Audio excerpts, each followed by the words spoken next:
जहां से गुजरे राहुल गांधी, वहां कांग्रेस का दावा हुआ मजबूत, वोट समीकरण को साधने का किया प्रयास।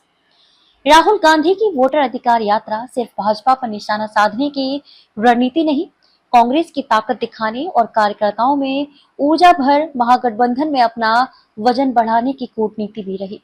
उत्तर बिहार में यात्रा के दौरान कांग्रेसियों का उत्साह यह बताता और जताता भी रहा। प्रियंका गांधी वाड्रा को यात्रा में उतारने का मकसद भी कुछ ऐसा ही था। वह भी मिथिलांचल में, वह उत्तर बिहार में मधुबनी और दरभंगा में यात्रा के दौरान दिखी। इस क्षेत्र में यात्रा संपन्न होने के बाद स्थानीय स्तर पर कांग्रेस के नेता कई सीटों पर अपनी दावेदारी जता रहे हैं। इनमें वे सीटें तो शामिल हैं ही जिन पर पिछले विधानसभा चुनाव में कांग्रेस ने प्रत्याशी खड़े किए थे, वे सीटें भी हैं जहां उन्हें कुछ संभावना दिख रही है।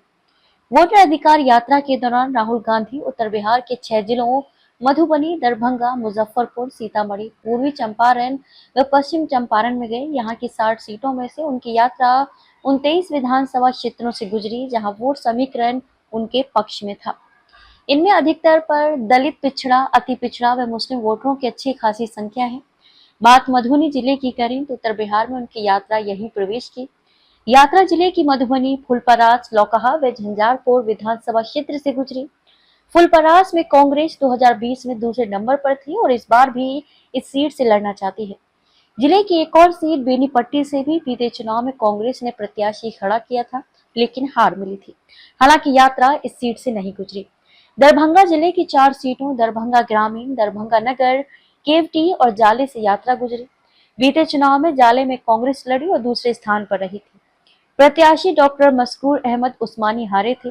इस बार भी चुनाव लड़ने के लिए वे क्षेत्र में सक्रिय हैं। जिले की बेनीपुर सीट से भी कांग्रेस लड़ी थी, लेकिन यहां से यात्रा नहीं गई। यहां से कांग्रेस के मिथिलेश चौधरी हार गए थे। जिले की एक और कुशेश्वर स्थान सीट पर विधायक शशि भूषण हजारी के निधन के कारण 2021 में उपचुनाव हुआ था। 2020 में कांग्रेस ने इस सीट पर चुनाव लड़ा था, लेकिन उपचुनाव में राजद ने अपना प्रत्याशी खड़ा कर दिया था। कांग्रेस भी लड़ी, लेकिन चौथे नंबर पर रही थी। उत्तर बिहार के एकमात्र कांग्रेस विधायक के क्षेत्र में नहीं पहुंचे राहुल। मुजफ्फरपुर के बोचहां, औराई, मीनापुर से गायघाट से यात्रा गुजरी।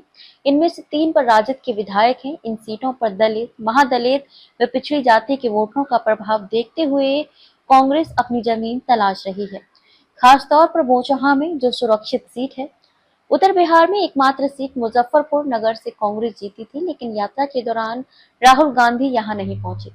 सीतामढ़ी जिले की जिन 3 विधानसभा सीटों रुन्नी, सैदपुर, सीतामढ़ी व रीगा से यात्रा गुजरी, उन पर एनडीए का कब्जा है। बीते चुनाव में रीगा से कांग्रेस प्रत्याशी को दूसरा स्थान मिला था। पूर्वी चंपारण में ढाका, चिरैया, मोतिहारी, नरकटिया, हरसिद्धि व सुगौली और पश्चिम चंपारण में बेतिया व नौतन में यात्रा गई। इनमें से 2 सीटों बेतिया व नौतन से बीते चुनाव में कांग्रेस दूसरे स्थान पर रही थी। 2015 में बेतिया से कांग्रेस नेता मदन मोहन तिवारी को जीत मिली थी। ऐसे में इन सीटों पर कांग्रेस का दावा वैसे ही मजबूत दिख रहा है। अगर आपको हमारी वीडियो अच्छी लगी हो तो वीडियो को लाइक करें और चैनल को सब्सक्राइब करें और ताज़ा खबरों के लिए जुड़े रहिए मुंबई हलचल के साथ।